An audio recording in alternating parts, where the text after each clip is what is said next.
رات کے تقریباً 12 بج رہے تھے۔ آسمان پر کالے بادل چھائے ہوئے تھے اور تیز ہوا درختوں کو جھنجھوڑ رہی تھی۔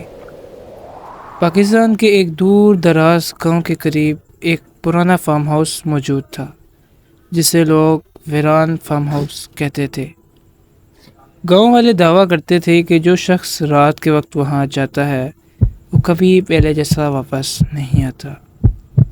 کچھ کہتے تھے وہاں سانبے گھومتے ہیں، کچھ کہتے تھے وہاں سائے گھومتے ہیں، اور کچھ کہتے تھے وہاں کسی عورت کے رونے کی آواز آتی ہے۔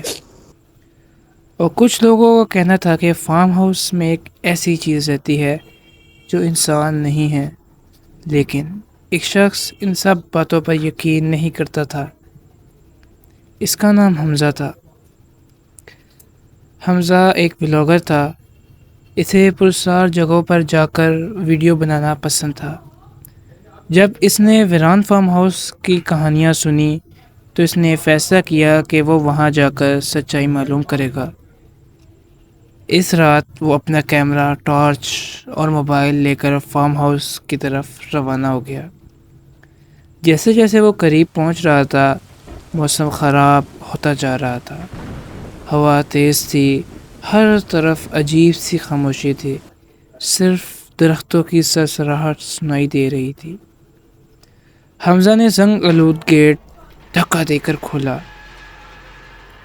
گیٹ کی آواز پورے علاقے میں گونج گئی۔ وہ اندر داخل ہوا۔ اندر ہر چیز گرد سے بھری ہوئی تھی۔ دیواروں پر پرانے نشانات تھے، کھڑکیاں ٹوٹی ہوئی تھی۔ اچانک اسے اوپر والے فلور سے کسی کے چلنے کی آواز سنائی دی۔ حمزہ رک گیا۔ اس نے ٹارچ اوپر ماری مگر وہاں کوئی نہیں تھا۔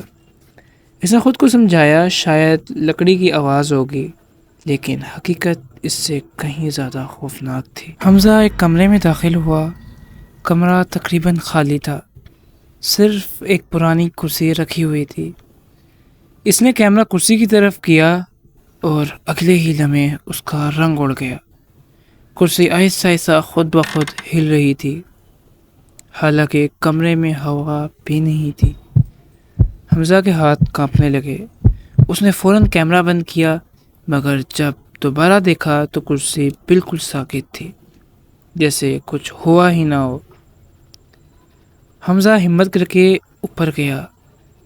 جیسے ہی وہ سیڑھیاں چڑھا، اسے محسوس ہوا کہ کوئی اس کے پیچھے کھڑا ہے۔ وہ فوراً مڑا، لیکن وہاں کوئی نہیں تھا۔ اس کا دل تیزی سے دھڑک رہا تھا۔ اسی دوران اسے کمرے سے بچے کے ہنسنے کی آواز سنائی دی۔ وہ آواز سن کر اس کے جسم میں سرد لہر دوڑ گئی، کیونکہ گاؤں والوں کے مطابق فارم ہاؤس کئی سالوں سے خالی تھا۔ کمرے کے اندر ایک الماری موجود تھی۔ جب حمزہ نے الماری ہٹائی تو پیچھے ایک خفیہ دروازہ نظر آیا۔ دروازہ کافی پرانا تھا۔ اس نے زور لگا کر کھولا۔ اندر مکمل اندھیرا تھا۔ نیچے تہہ خانے کی سیڑھیاں جا رہی تھیں۔ حمزہ نے ٹارچ جلائی اور آہستہ آہستہ نیچے اترنے لگا۔ تہہ خانے میں داخل ہوتے ہوئے عجیب بدبو آنے لگی۔ دیواروں پر پرانی تصویریں لگی تھی۔ ان میں ایک ہی خاندان بار بار نظر آ رہا تھا، ماں، باپ اور ایک چھوٹی بچی۔ مگر تمام تصویروں میں ان کے چہروں پر سیاہ نشانات بنے ہوئے تھے، جیسے کسی نے جان بوجھ کر انہیں مٹا دیا ہو۔ اسی وقت حمزہ کو پیچھے کسی کے سانس لینے کی آواز سنائی دی۔ وہ فوراً مڑا، مگر وہاں کوئی نہیں تھا۔ تہہ خانے میں ایک پرانی ڈائری پڑی تھی۔ حمزہ نے اسے کھولا۔ اس میں لکھا تھا، ہم یہاں اکیلے نہیں ہیں، وہ ہر رات قریب آتا ہے، اگر کوئی یہ ڈائری پڑھے تو وہ فوراً یہاں سے چلا جائے۔ اگلے صفحے پر صرف ایک جملہ لکھا تھا، وہ ہمارے درمیان رہتا ہے۔ حمزہ کے ماتھے پر پسینہ آ گیا۔ اچانک اوپر سے زور دھماکے کی آواز آئی۔ پورا فارم ہاؤس لرز اٹھا۔ حمزہ بھاگتا ہوا سیڑھیوں کی طرف دوڑا، لیکن جیسے ہی وہ اوپر پہنچا وہیں رک گیا۔ اس کے سامنے ایک لمبا سایہ کھڑا تھا۔ سایہ غیر معمولی حد تک لمبا تھا۔ اس کی آنکھیں اندھیرے میں چمک رہی تھیں اور وہ بالکل خاموش ساکت کھڑا تھا۔ حمزہ کا سانس رکنے لگا۔ اگلے ہی لمحے سایہ تیزی سے اس کی طرف بڑھا۔ حمزہ پوری طاقت سے بھاگا۔ وہ کمرے سے گزرتا ہوا باہر نکلنے لگا، مگر عجیب بات یہ تھی کہ ہر دروازے اسے دوبارہ اسی جگہ لے آتا تھا، جیسے فارم ہاؤس ایک بھول بھلیا بن چکا ہو۔ ہر طرف سے قدموں کی آوازیں آ رہی تھی اور وہ چیزیں تیزی سے قریب آ رہی تھی۔ دوڑتے دوڑتے حمزہ ایک آخری کمرے میں پہنچ گیا۔ وہاں دیوار پر ایک بڑا آئینہ لگا تھا۔ جب اس نے آئینے میں دیکھا تو اس کا خون جم گیا، کیونکہ آئینے میں اس کے پیچھے وہ سایہ کھڑا تھا، لیکن حقیقت میں پیچھے کوئی نہیں تھا۔ حمزہ خوف سے چیخ اٹھا۔